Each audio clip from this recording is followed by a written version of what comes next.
अच्छा, okay. Radio activity, त्याला मराठीमध्ये आपण किरणोत्सारता बोलतो. ठीक आहे, किरणोत्सार.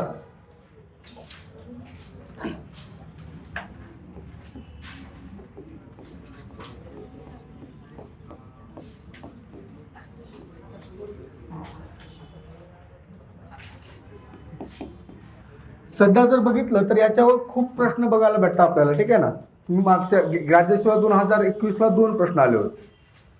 म्हणजेच ट्रेंड जो आहे सध्या आयोग याच्यावर प्रश्न विचारत आहे. ओके, आणि आत्तापर्यंतचे प्रश्न कसे होते, एकदम थोडं काही अवघड प्रश्न आत्तापर्यंत आयोगाने विचारलेलं नाही आहे, पण भविष्यामध्ये तसं होऊ शकतं. आपण असा अभ्यास करू की एक सुद्धा याचा भाग, एक सुद्धा कॉर्नर आपला मिस नाही झाला पाहिजे. प्रत्येक बाबी या ठिकाणी आपण समजून घ्यायची आपल्या. ठीक आहे ना. सगळ्यात पहिले तर आपण समजून घेऊ की रेडिओ ॲक्टिव्हिटी नेमकं आहे काय, कशाबद्दल बोलतो आपण. ठीक आहे, तर बघा, रेडिओ ॲक्टिव्हिटी जो आहे हा एक न्यूक्लिअर फिनॉमिनन आहे. न्यूक्लिअर म्हणजेच आपल्या सर्वांना माहिती आहे की जो ॲटम असतो किंवा अणू जो असतो, अणू 3 घटकापासून बनलेला आहे. तो म्हणजेच काय, एक केंद्रक, त्यानंतर आहे अणूमध्ये मोकळी जागा, स्पेस, आणि त्यानंतर आहेत कक्षा. ओके, या 3 घटकापासून अणू बनलेला आहे. ओके, आणि अणूच्या केंद्रकाबद्दल जर बघितलं तर अणूच्या केंद्रकाचा शोध कोणी लावला? रुदरफोर्ड. ओके, रुदरफोर्ड याने अणूच्या केंद्रकाचा शोध लागला म्हणतो आपण. आणि अणूच्या केंद्रकाबद्दल आपण काय बोलतोय की अणूच्या केंद्रकामध्ये अणूचं वस्तुमान पूर्णपणे एकवटलं गेलेलं आहे. आणि अणूच्या केंद्रकाने अणूमध्ये व्यापलेली जी जागा आहे ही खूपच कमी आहे.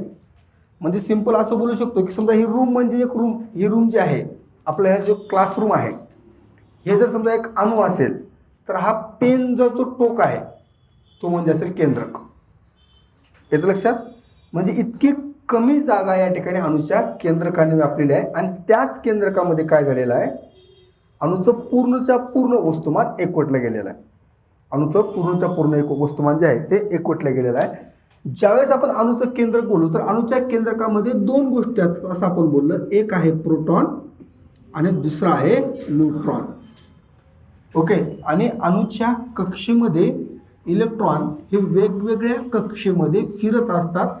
मग कोणत्या कक्षा, काय नाही, ते सगळं आपण बघितलेलं आहे. KL, MN, SP, DF, orbitals. Okay, aufbau principle. Okay, electronic configuration सगळंच आपण बघितलं याच्यामध्ये. इन डिटेल्समध्ये आपण इकडे गेलेलं आहे, पण याच्याबद्दल आपण बोललो नव्हतो. आता आपण बोलू याच्याबद्दल. कोणाबद्दल? न्यूक्लियसबद्दल.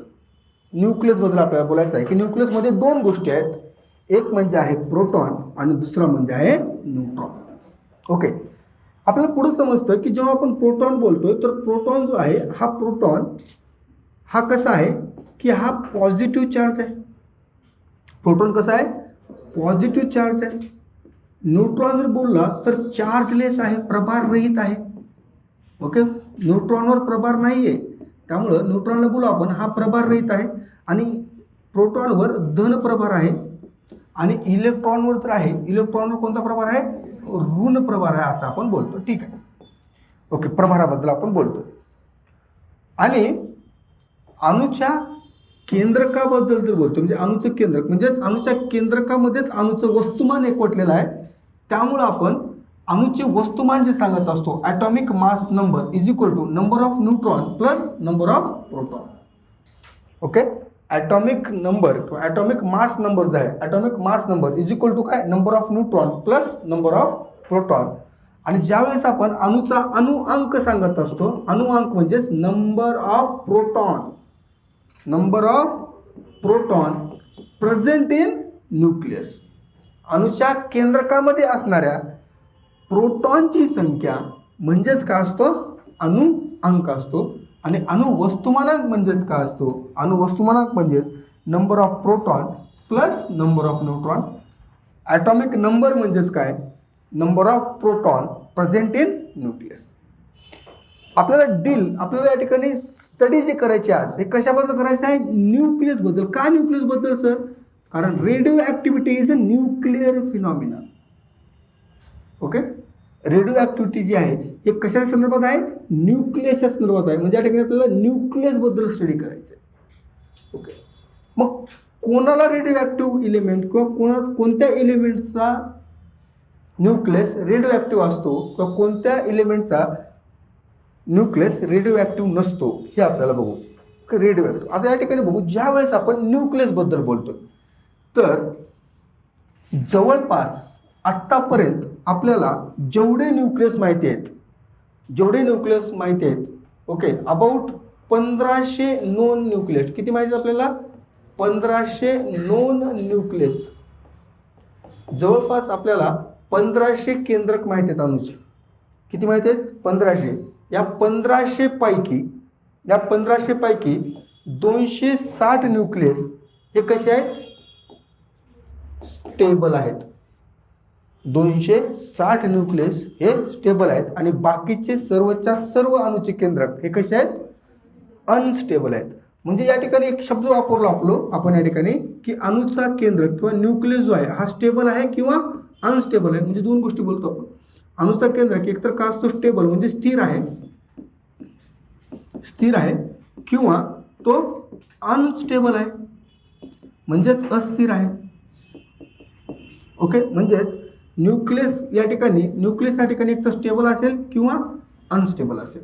मग जेवढे काही 1500 न्यूक्लियस आपल्याला माहिती आहेत, जेवढे काही 1500 न्यूक्लियस. तर तुम्ही बोलाल की सर 118च मूलद्रव्य आहेत आणि 1500 न्यूक्लियस कुठून आणलात तुम्ही. प्रश्न पडायला पाहिजे तुम्हाला. नाही पडला सर, आता पडला. बरं, आपल्याला माहिती आहे कन्सेप्ट आयसोटोप्स.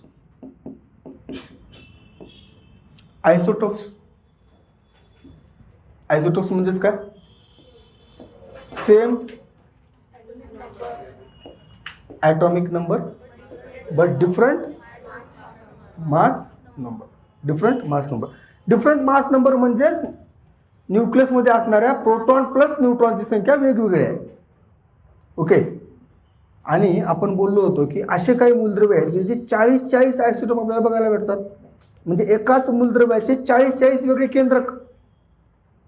म्हणजेच अणुवस्तुमानांक वेगळा झाला तर तो काय झाला, त्या ठिकाणी आयसोटोप झाला. म्हणजे अणुवस्तुमानांक वेगळा आहे म्हणजे त्या अणुचं केंद्रक वेगळं आहे. केंद्रक वेगळं का, कारण केंद्रकावरूनच अणुवस्तुमानांक सांगतो आपण.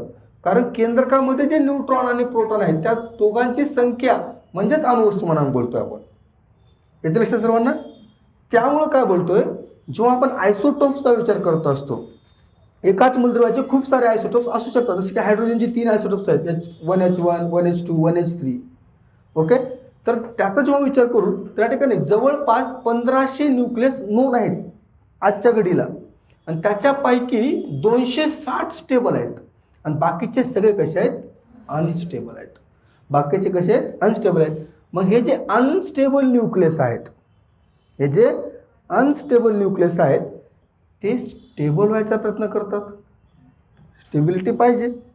ओके, जे अनस्टेबल न्यूक्लियस आहेत हे स्टेबल व्हायचा प्रयत्न करतात आणि अनस्टेबल न्यूक्लियस स्टेबल होण्यासाठी त्याच्या केंद्रकामधून, त्याच्या न्यूक्लियसमधून अल्फा, बीटा किंवा गॅमा रेज इमिट करत असतील.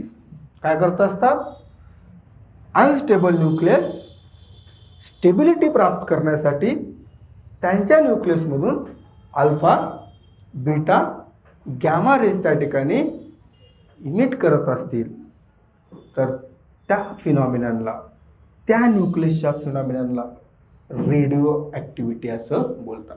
त्यात काय बोलताय, radio activity. What is mean by radio activity समजलं. रेडिओ ॲक्टिव्हिटी या शब्दाचा अर्थ समजतो. Radio activity is a nuclear phenomena.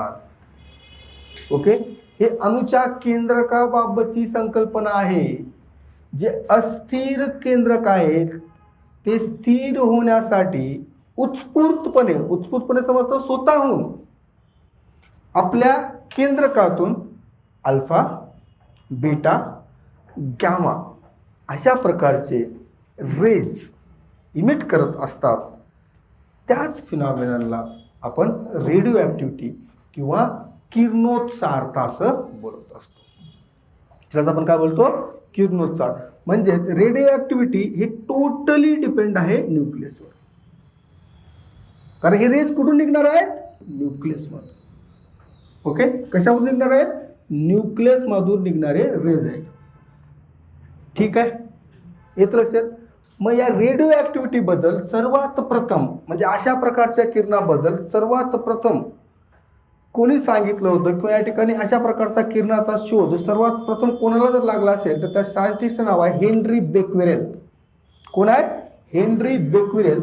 Henry बेक्वेरेल नावाचा जो सायंटिस्ट आहे, या हेनरी बेक्वेरेल नावाच्या सायंटिस्टनं सर्वात प्रथम रेडिओ ॲक्टिव्ह रेजचा शोध लागला. त्यानं अल्फा बीटा गॅमा असं काही बोललं नव्हतं.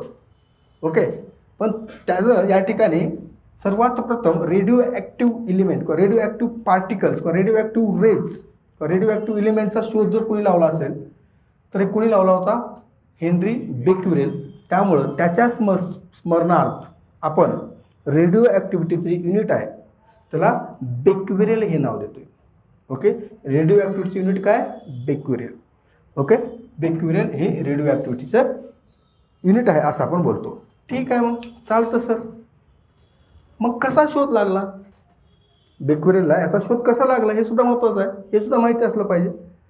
तर बघा, असं बोलतात की एका बंद रूममध्ये, बंद रूम, ठीक आहे, आयसोलेटेड रूम आहे, पूर्णपणे त्या ठिकाणी लाईट प्रूफ रूम आहे, म्हणजे त्या रूममध्ये कुठूनही कोणत्याही प्रकारचा किरण येत नाही, कोणत्याही प्रकारची एनर्जी त्या रूममध्ये नाही आहे.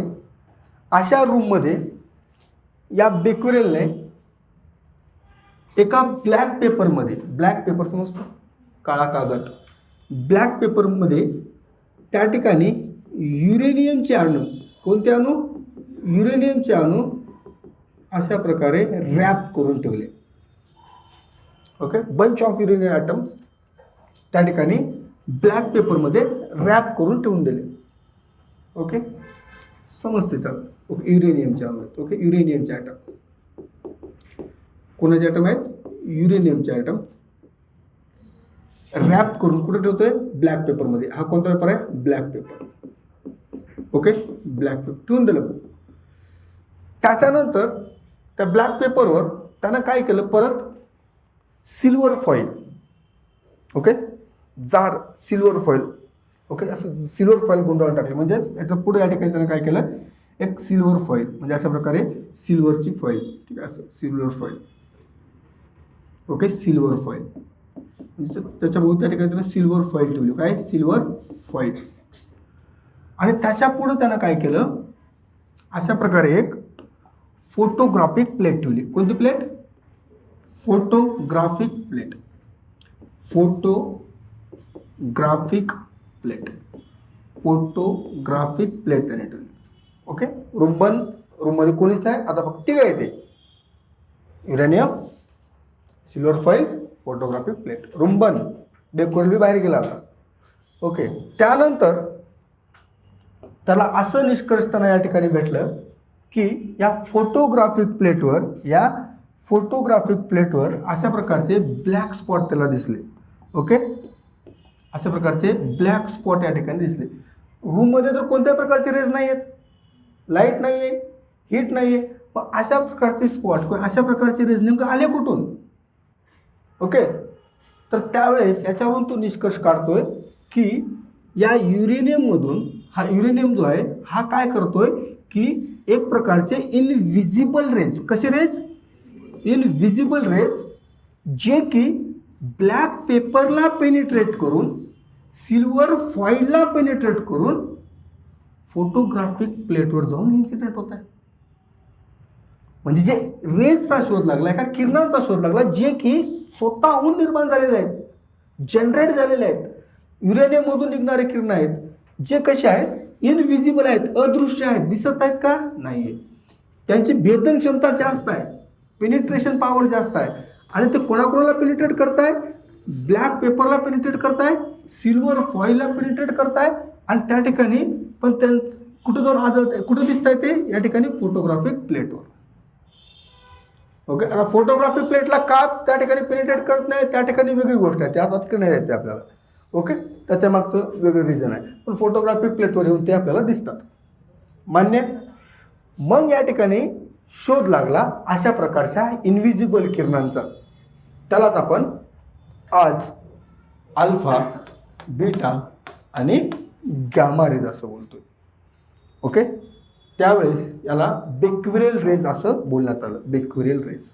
ओके, आज आपण त्याला काय बोलतो असतो, अल्फा, बीटा आणि गॅमा रेज. रेडिओ ॲक्टिव्हिटी म्हणजेच काय? Radio activity is a nuclear phenomenon. जे अनस्टेबल न्यूक्लियस आहेत, जे अनस्टेबल न्यूक्लियस आहेत, ते स्टेबल होण्यासाठी त्याच्या न्यूक्लियसमधून उत्स्फूर्तपणे अल्फा, बीटा आणि गॅमा रेज इमिट करत आहेत. त्यालाच आपण रेडिओ ॲक्टिव्हिटी असं बोलतो. रेडिओ ॲक्टिव्हिटीचा शोध सर्वात प्रथम हेनरी बेक्वेरेल याने इसवी सन 1896 मध्ये लावला. आणि त्या ठिकाणी फिनॉमिनल का होता? ब्लॅक पेपरमध्ये युरेनियम रॅप करून ठेवला असता या युरेनियममधून निघणारे रेज या ब्लॅक पेपरला पेनिट्रेट करून, या सिल्वर फॉईलला पेनिट्रेट करून कुठं जाऊन आढळत आहे? या फोटोग्राफिक प्लेटवर. अशा प्रकारचे इनव्हिजिबल रेज ज्याची की पेनिट्रेटिंग पॉवर जास्त आहे, यालाच आपण या ठिकाणी काय बोलत असतो? अल्फा, बीटा किंवा गॅमा रेज. ओके, आपण जाऊ थोडंसं पुढं. ओके, काय समजलं? एकच गोष्ट समजते आहे सर, रेडिओ ॲक्टिव्हिटी म्हणजे काय? काय समजतंय? एकच गोष्ट समजते. काय समजते? रेडिओ ॲक्टिव्हिटी म्हणजेच काय हे समजते आम्हाला आता, की रेडिओ ॲक्टिव्हिटीचा अर्थ समजते सर्वांना. रेडिओ ॲक्टिव्हिटीचा अर्थ काय? अर्थ परत एकदा सांगा बरं सर. अनस्टेबल न्यूक्लियस, अस्थिर केंद्रक स्थिर होण्यासाठी स्वतःहून त्याच्या केंद्रकामधून अल्फा, बीटा, गॅमा रेज उत्सर्जित करत आहे, इमिट करत आहेत, त्यालाच रेडिओ ॲक्टिव्हिटी बोलतात. त्यालाच काय बोलताय? रेडिओ ॲक्टिव्हिटी बोलताय. मग रेडिओ ॲक्टिव्ह रेज सर्वात प्रथम 1896 मध्ये हेनरी बेक्वेरेल याने याचा शोध लावला, हे आपण बघितलं. पुढे यालाच आपण काय बोलतो? Alpha, beta, gamma rays. Okay, आपण बघू इन डिटेलमध्ये अल्फा काय, बीटा काय, गॅमा काय, त्याच्या अगोदर थोडंसं बघू. ओके, आता हे समजलं, अर्थ समजलं. पण या ठिकाणी आपण दोन शब्द बोलले, की एक आहे अनस्टेबल न्यूक्लियस आणि दुसरा आहे स्टेबल न्यूक्लियस. मग सर आम्हाला सांगा की कोणता न्यूक्लियस अनस्टेबल आहे आणि कोणता न्यूक्लियस स्टेबल आहे, हे कसं ओळखणार? ओके, ते पण सांगतो. आता बघा कसं ओळखायचं, खूप सिंपल आहे. कोणता न्यूक्लियस स्टेबल आहे आणि कोणता न्यूक्लियस अनस्टेबल आहे हे कसं ओळखणार? सिंपल, एकदम सिंपल. बघा, आता जेव्हा आपण न्यूक्लियस बोलतो, न्यूक्लियस, तर न्यूक्लियसची स्टेबिलिटी डिपेंड आहे. डिपेंड कशावर आहे? ओके, डिपेंड आहे. डिपेंड कशावर आहे? तर त्या न्यूक्लियसमध्ये असणारे, न्यूक्लियसमध्ये कोण आहे?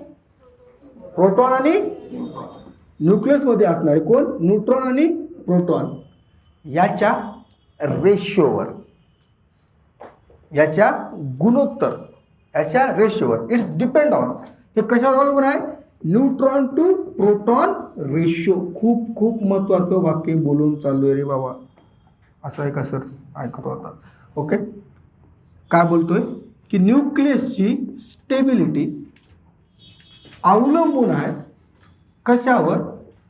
न्यूक्लियसमध्ये असणाऱ्या न्यूट्रॉन आणि प्रोटॉन याच्या रेशोवर, याच्या रेशोवर, N/P रेशो. मग कसं अवलंबून आहे आता बघू आपण. ठीक आहे, आता कसं अवलंबून आहे? अणूच्या केंद्रकामध्ये कोण आहेत? न्यूट्रॉन आणि प्रोटॉन. अणूच्या केंद्रकामध्ये कोण आहेत? न्यूट्रॉन आणि प्रोटॉन. आणि आपण या ठिकाणी बघू, for lighter element whose atomic number less than 20. काय बोलतोय? अगोदर कोणाबद्दल बोलू? पहिले 20 मूलद्रव्य, म्हणजेच हायड्रोजनपासून कॅल्शियमपर्यंत, त्यांच्यामध्ये कोण स्टेबल आहे आणि त्यांच्यामध्ये कोण अनस्टेबल आहे बघू आपण.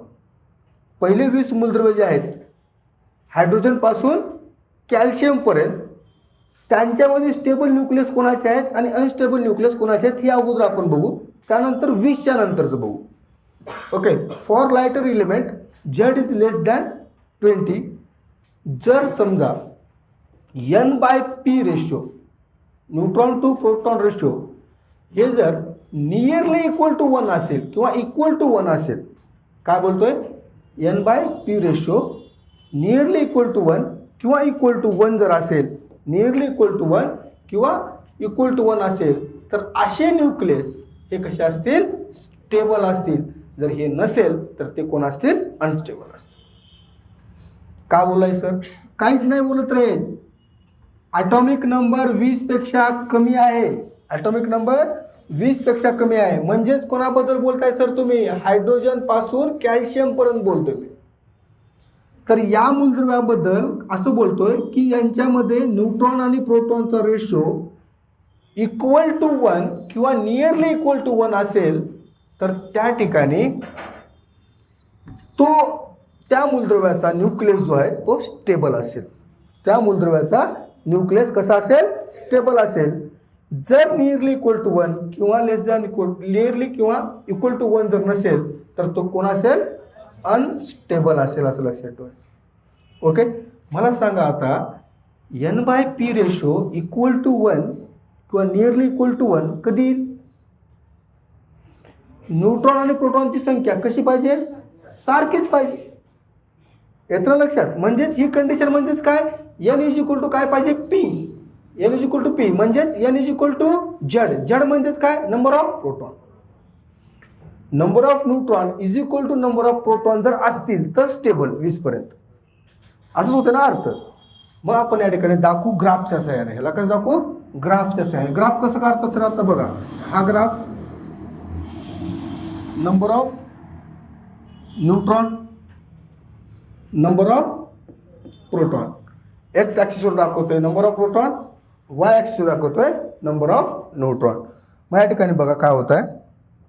ओके, या ठिकाणी आपण दाखवू 0 पासून start. Okay, atomic proton number 10, 20, 30, 40, 50, 60, 70, 80, 90 बदल. ॲटॉमिक नंबर ऑफ न्यूट्रॉन 10, 20, 30, 40, 50, 60, 70, 80 बदल का, नाही बदल, 90. हे सर्वांना समजते काय करतोय, न्यूट्रॉन प्रोटॉन, एक्स ॲक्सिसवर प्रोटॉन, वाय ॲक्सिसवर न्यूट्रॉन. ओके, चला आपण काय बोलतोय पहिलं, for atomic number less than 20 एक कंडिशन सांगितली, N/P रेशो इक्वल टू किंवा नियरली इक्वल टू 1 पाहिजे. म्हणजे न्यूट्रॉनची संख्या आणि प्रोटॉनची संख्या सेम पाहिजे. याचा अर्थ काय, प्रोटॉनची संख्या जर 10 असेल तर न्यूट्रॉनची संख्या 10. हा पॉईंट. प्रोटॉनची संख्या 20 असेल तर न्यूट्रॉनची संख्या, ठीक आहे ना.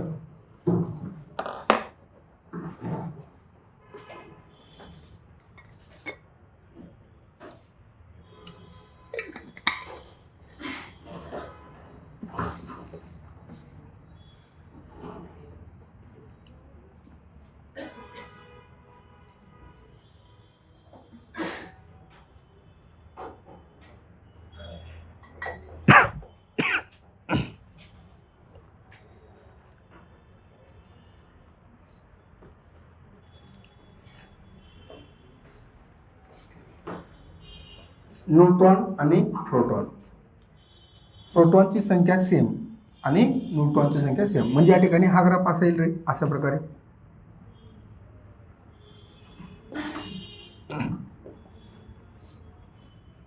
ओके, हा ग्राफ काय सांगतो, N/P रेशो. आता कुठं पण जरी गेला, समजा इथं गेला या पॉईंटला काय, प्रोटॉन संख्या 10, न्यूट्रॉनची संख्या 10. या पॉईंटला प्रोटॉनची संख्या 20, न्यूट्रॉनची संख्या 20. इथे गेला समज प्रोटॉनची संख्या 15, न्यूट्रॉनची संख्या 15. ओके, 15 असेल ते 5. म्हणजे हा ग्राफ काय सांगतो, हा ग्राफ काय, न्यूट्रॉन टू प्रोटॉन म्हणजे N/P ratio is equal to काय, 1. ओके, म्हणजे ही जी लाईन सांगताय, ही जी लाईन दाखवत आहे तुम्हाला, ही जी लाईन दाखवत आहे, ही लाईन काय दाखवत आहे, ही जी लाईन आहे हे काय, N is equal to Z किंवा N is equal to P ची लाईन. म्हणजेच N by P ratio is equal to काय 1. ओके, एन बाय पी रेशो 1ची लाईन. हे समज सर्वांना, असं काही करायला जमत नाही तेव्हा. ठीक आहे, सिंपल. मग काय बोललो, for atomic number less than 20 N by P ratio जर 1 असेल तर तो, नसेल तर. एक्झाम्पल घेऊ आपण आता. एक्झाम्पल घ्या सर, कोणतं पण एक्झाम्पल घ्या. 2He4 helium. आता हेलियमचं सांगा मला. ॲटॉमिक नंबर आहे 2, ॲटॉमिक मास नंबर आहे 4. हेलियममध्ये प्रोटॉनची संख्या किती आहे? हेलियममध्ये प्रोटॉनची संख्या किती? सगळ्याला जमलं पाहिजे हे. प्रोटॉनची संख्या 2. हेलियममध्ये न्यूट्रॉनची संख्या बघा. ॲटॉमिक मास नंबर म्हणजेच काय, न्यूट्रॉन प्लस प्रोटॉन. प्रोटॉनची संख्या 2, न्यूट्रॉन प्लस प्रोटॉन 4. न्यूट्रॉन किती? 2. बरोबर. हेलियमच्या बाबतीत एन बाय पी रेशो किती आला? 2/2 म्हणजे 1. हा कोण झाला मग? विषय संपला याचा. ठीक आहे, चला दुसरं एक्झाम्पल घ्या. दुसरं घ्या, जसं की आपण घेऊ शकतो, हां थोडंसं जास्त घेऊ. म्हणजे या ठिकाणी घ्या, काय घेऊ शकतो आपण, सोडियम 714.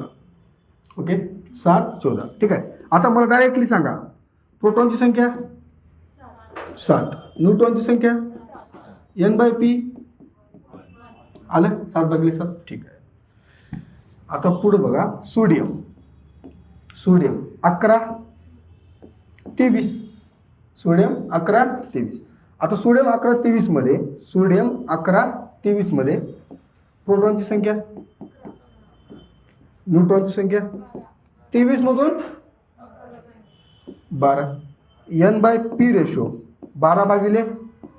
11 1 11, 1 राहिला 1.0. ओके, म्हणजे 1.0. त्यानंतर बघितलं तर हे झालं 100, असं काहीतरी येतं. 1.0 नाही. ओके, म्हणजे ही कशी आहे, नाही इक्वल ऑर नियरली इक्वल. म्हणजे हे सुद्धा कसं झालं, सोडियम 11-23 स्टेबल आहे ना रे. सोडियम 11-23 कसं आहे, स्टेबल आहे का नाही स्टेबल. इथं काय बोलतो आपण बघा, equal to or nearly equal to. 1.09 म्हणजे नियरली इक्वल टू 1च आहे ना. नियरली इक्वल टू 1 आहे, म्हणजे तो काय झाला, स्टेबल. बरं ठीक आहे, समजतो. बरं पुढे या ठिकाणी बघा, आणखी एक्झाम्पल घ्या. कोणतं एक्झाम्पल घेऊ सर? कॅल्शियमचं घे. कॅल्शियम 40-20. ओके, 40-20 मध्ये atomic number Z is equal to 20. म्हणजेच प्रोटॉनची संख्या किती झाली? 20. न्यूट्रॉनची संख्या किती? 20. N by P ratio stable. ठीक आहे, पुढे बघा आपण. कार्बन 6-14. कार्बन 6-14. प्रोटॉनची संख्या 6, न्यूट्रॉनची संख्या 14 मधून 6 गेले 8. N by P ratio 8/6. 6 1 6, 2 राहिलं 0. साइन 3 1.3. नियरली इक्वल आहे का? नाही आहे. 1.3 मध्ये नियरली इक्वल टू 1 आहे का? नाही आहे. 1.3 इज ग्रेटर दॅन 1. मग कार्बन 6-14 स्टेबल आहे का? अनस्टेबल. मग हा काय करेल? त्यासाठी काय करेल? अल्फा, बीटा किंवा गॅमा. कोणता करतोय आताच आपल्याला माहित नाही. म्हणजेच तो या ठिकाणी काय, रेडिओ ॲक्टिव्ह एलिमेंट आहे. तो रेडिओ ॲक्टिव्ह न्यूक्लियस आहे.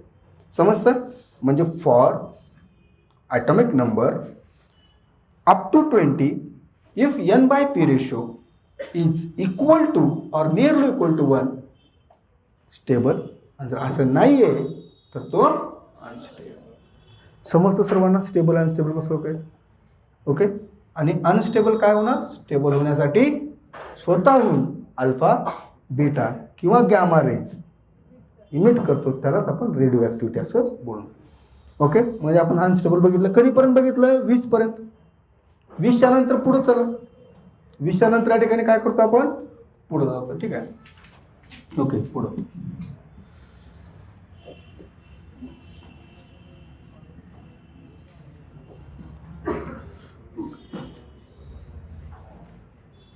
for atomic number greater than 20, atomic number greater than 20. एक एक्झाम्पल घेऊ आपण, जसं की फेरस. आयर्न समज सर्वांना, फेरस. ॲटॉमिक नंबर, स्कूटीवरची काठी मन फेकुनी, स्कूटीवरची काठी मन फेकुनी. ओके, स्कूटीवरची काठी मन फेकुनी. ओके, 21, 22, 23, 24 स्कूटी टी राहिलं ना. 21, 22, 23, 24, 25, 26. ओके, 26 आला बरोबर. Atomic number 26, atomic mass number पाहिजे 56. 26, 56, 26, 56 आलं लक्षात. ओके, 26, 56. आता सांगा प्रोटॉनची संख्या 26, न्यूट्रॉनची संख्या 30, न्यूट्रॉनची संख्या 30.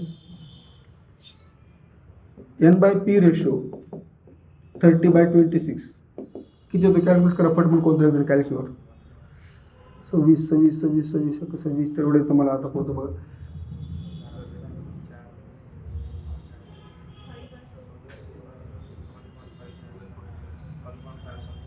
30/26 कॅल्सीवर करा रे दादा. आपल्याला calculation 1.15. Okay, ferrous 26 ferrous. Okay, किंवा त्यानंतर या ठिकाणी आपण घेतला सिल्वर, किंवा त्या ठिकाणी आपण गोल्ड घेतला बरोबर. जसं 20च्या पुढे जसं जाऊन आपण त्या ठिकाणी न्यूट्रॉन टू प्रोटॉन रेशो हा काय होता माहिती आहे का, 1 पेक्षा जास्त होता. कधी कधी 1.3 होता, कधी कधी 1.4, 1.5. ओके, म्हणजे न्यूट्रॉनची संख्या वाढत चाललेली आहे. म्हणजे या ठिकाणी बघा न्यूट्रॉन 4 न्यूट्रॉन जास्त आहेत, तरी सुद्धा हा स्टेबल आहे, मग एक्सपेरिमेंटली आपल्याला काय समजलं की जसजसं आपण 20 पासून 83 पर्यंत जातोय, तर न्यूट्रॉन टू प्रोटॉन रेशो, कोणता ratio, neutron to proton ratio हा जर समजा greater than or equal to 1 असेल किंवा less than or equal to 1.6 असेल, neutron to proton ratio greater than or equal to 1 और less than or equal to 1.6, तर त्या ठिकाणी असे मूलद्रव्य आपल्याला स्टेबल भेटले. असे मूलद्रव्य आपल्याला कसे भेटले, या ठिकाणी स्टेबल भेटले. असे मूलद्रव्य काय भेटले आपल्याला, stable. For atomic number greater than 20, N/P ratio हा समजा 1 पेक्षा जास्त आणि 1.6 पेक्षा कमी आहे, असे मूलद्रव्य सुद्धा आपल्याला काय बघायला भेटले, स्टेबल बघायला भेटते. असे मूलद्रव्य आपल्याला स्टेबल बघायला भेटतात. ओके, त्यामुळं ही जे कर्व आहे हे या ठिकाणी अशा प्रकारे हा कर्व वर जातो. ठीक आहे, हे कधीपर्यंत बघायला भेटलं माहिती आहे का, 80, 81, 82, 83 कुठेपर्यंत, 83 पर्यंत. म्हणजे 83 पर्यंत ॲटॉमिक नंबर कुठपर्यंत, 83. ॲटॉमिक नंबर 83 पर्यंत हे N/P रेशोवर कोण अवलंबून होतं, स्टेबिलिटी. ओके, एक्सपेरिमेंटली या ठिकाणी आपल्याला एक ग्राफ भेटला आपल्याला. ठीक आहे, अशा प्रकारचा. ओके, अशा प्रकारचा ग्राफ भेटला आपल्याला. ओके, अशा प्रकारचा आपल्याला ग्राफ भेटला. ओके, 83 पर्यंत. आणि जर समजा या ग्राफवर जर समजा हे जे ग्राफ आहे, या ग्राफवर जर N/P रेशो जर या ग्राफवर जर आला, ओके, कोणताच बी N/P रेशो काढला आम्ही, तर N/P रेशो जर या लाईनवर जर आला, समजा N/P रेशो कुठं आला, या लाईनवर. ही लाईन तर समजतं, या लाईनवर आला स्टेबल. पुढे या ठिकाणी काय झालं, अशी लाईन थोडीशी कर्व झाली. ओके, N/P रेशो जर या लाईनवर जर येत असेल तर तो कोण झाला, स्टेबल. या लाईनच्या या बाजूला आलेला किंवा या बाजूला आलेला हा कसा झाला, अनस्टेबल. आणि अशा प्रकारे आपल्याला हे कधीपर्यंत, ॲटॉमिक नंबर 83 आणि शेवटचा स्टेबल न्यूक्लियस आपल्याला जो भेटला, सर्व शेवटचा स्टेबल न्यूक्लियस जो भेटला त्याचा ॲटॉमिक नंबर किती होतं, 83. तो आहे बिस्मथ. कोण आहे, बिस्मथ. आणि बिस्मथच्या नंतरचे जे काही हेवियर न्यूक्लियस आहेत ते सर्वच्या सर्व कसे आहेत, अनस्टेबल. सर्वच्या सर्व कसे आहेत त्या ठिकाणी, अनस्टेबल. सर्वच्या सर्व कसे आहेत, अनस्टेबल. ओके. बिस्मथच्या नंतर जे काही न्यूक्लियस आहेत ते सर्वच्या सर्व कसे आहेत, अनस्टेबल. मग कसं लक्षात ठेवणार, कसं लक्षात ठेवशील, for atomic number Z is greater than 20, Z is less than 20, N/P ratio कसा असला पाहिजे, nearly equal to 1. For atomic number greater than 20 आणि कुठपर्यंत, 83 पर्यंत N/P रेशो हा कसा असला पाहिजे, less than or equal to 1, sorry greater than or equal to 1 or less than or equal to 1.6, तर तो स्टेबल.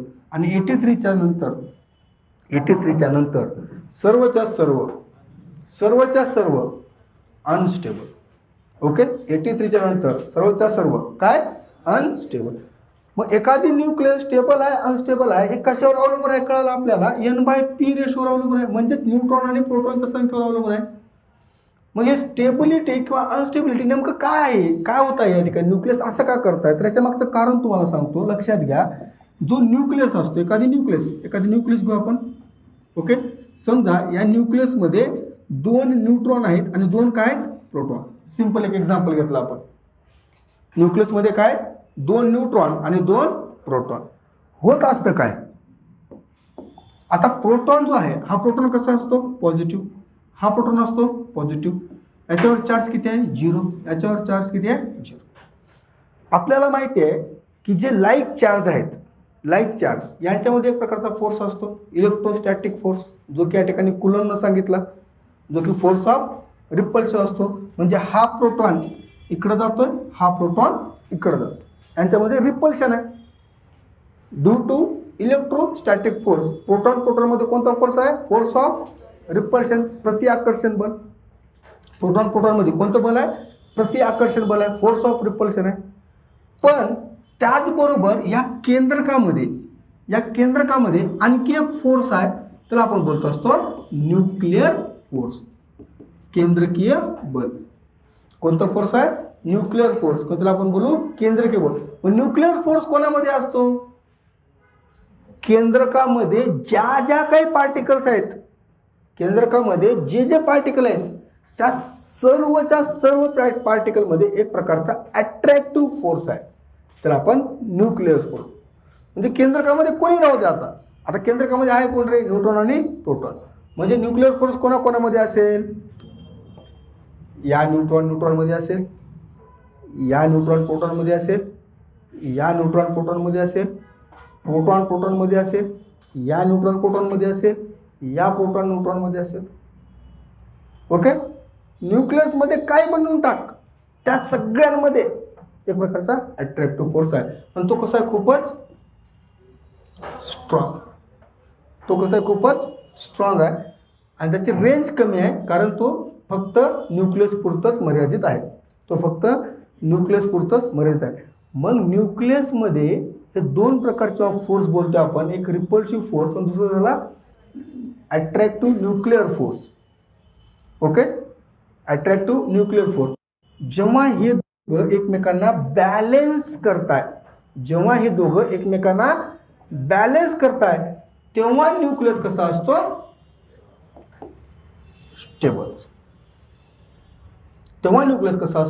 स्टेबल. जेव्हा हे यांच्यामधला बॅलन्स बिघडून जाईल, बॅलन्स कधी बिघडतो, जर समजा प्रोटॉनची संख्या खूपच वाढली, रिपल्सिव्ह फोर्स लय वाढला. ओके. रिपल्सिव्ह फोर्स लय वाढला. समजा न्यूट्रॉनची संख्या खूप वाढली, चार्ज नाही आहे त्यांच्याकडे, फक्त अट्रॅक्टिव्ह आहे, म्हणजेच त्या ठिकाणी न्यूक्लिअर फोर्समुळे अट्रॅक्टिव्ह फोर्स जास्त वाढला. ओके. त्यामुळं हा न्यूक्लिअर काय होतो, तो कधी श्रिंक होतो. ओके. अट्रॅक्टिव्ह फोर्स जर खूप वाढला त्या ठिकाणी काय होतो, तो श्रिंक होतो. आणि जर समजा रिपल्सिव्ह फोर्स वाढला तर प्रोटॉन एकमेकापासून दूर जातात, मग हे होते. म्हणजे त्या ठिकाणी हे कसं झालं, या ठिकाणी हा काय झाला, अनस्टेबल झाला. हा काय होतोय अनस्टेबल. ओके, म्हणजेच स्टेबिलिटी किंवा अनस्टेबिलिटी जे आहे हे डिपेंड आहे काय नंबर ऑफ न्यूट्रॉन आणि नंबर ऑफ प्रोटॉन. म्हणजेच काय बोलू आपण N/P रेशो. म्हणजेच काय बोलू आपण N/P रेशो. म्हणजेच आपण ज्या वेळेस अनस्टेबल न्यूक्लियस, कोणता न्यूक्लियस अनस्टेबल न्यूक्लियस स्टेबल व्हायचा प्रयत्न करतोय बोलतोय, तर नेमकं काय होत असतं तर N/P रेशो बॅलन्स होत असतो. काय होत असतो N/P रेशो बॅलन्स होत असतो. काय व्हावं लागेल म्हणजेच या ठिकाणी रेडिओ ऍक्टिव्हिटी अनस्टेबिलिटी जी आहे ह्याच्या मागचं कारण काय, एकतर न्यूट्रॉनची संख्या जास्त असेल किंवा एकतर प्रोटॉनची संख्या जास्त असेल. बरोबर, मग केंद्रक काय करतो, बाबा कोण जास्त झाले मला त्रास होला तुझा निघून. ओके, न्यूट्रॉन जर जास्त झाले किंवा प्रोटॉन जास्त, जा तुम्ही पण दोघं बाहेर. ओके, असं म्हणजे काय केलं केंद्रक, जा 2 न्यूट्रॉन तुम्ही निघून जा, 2 प्रोटॉन निघून जा, हे दोघं निघाले पण झाला अल्फा. कोण झाला अल्फा. बरोबर, मग या ठिकाणी समजा असं झालं की प्रोटॉनपेक्षा या ठिकाणी काय झालं, न्यूट्रॉनची संख्या काय जास्त आहे. प्रोटॉनपेक्षा न्यूट्रॉनची संख्या काय झाली जास्त झाली. मग कोण जास्त झाले न्यूट्रॉन जास्त झाले. मग केंद्र काय करतो, मला अनस्टेबल व्हायचं आहे, आपल्याला काय व्हायचं आहे अनस्टेबिलिटी. माझी स्टेबिलिटी कोणामुळे गेली आहे न्यूट्रॉनमुळे. मग न्यूट्रॉनची संख्या काय होणार कमी होणार. मग या ठिकाणी केंद्र काय करतोय न्यूट्रॉनला कन्वर्ट करतो कोणामध्ये प्रोटॉनमध्ये. न्यूट्रॉनला कोणामध्ये कन्वर्ट करतो प्रोटॉनमध्ये. आणि त्या ठिकाणी तयार होतो ठिकाणी बीटा रेज. कोणतं रेज बीटा रेज. म्हणजे बीटा पॉझिटिव्ह बीटा निगेटिव्ह. समजतं. ओके, म्हणजे बेसिक काय म्हणजे अल्फा बीटा गामा म्हणजेच एक्झॅक्टली होत आहे काय, एक्झॅक्टली काय होत आहे, एक्झॅक्टली आपण या ठिकाणी हा खेळ चालू आहे. हा खेळ कोणाचा चालू आहे न्यूट्रॉन आणि प्रोटॉनचा. कुठं अणूच्या केंद्रात. ओके, समजतं. आणि हे होत असताना हे काय करत असतात रेज म्हणजेच काय, कोणते रेज आहेत अल्फा रेज, कोणते रेज आहेत बीटा रेज, कोणतं रेज आहे gamma rays. Okay, beta rays म्हणजे 2 आहेत, beta minus beta plus. Okay, exactly alpha rays काय, बीटा रेज काय, गॅमा रेज काय आपण 31 जानेवारी 2022 ला बघू. ओके, ठीक आहे. आपण काय करत असतो इथं या ठिकाणी थांबू. समजता काय बोलतोय, स्टेबिलिटी अनस्टेबिलिटी न्यूट्रॉन प्रोटॉन.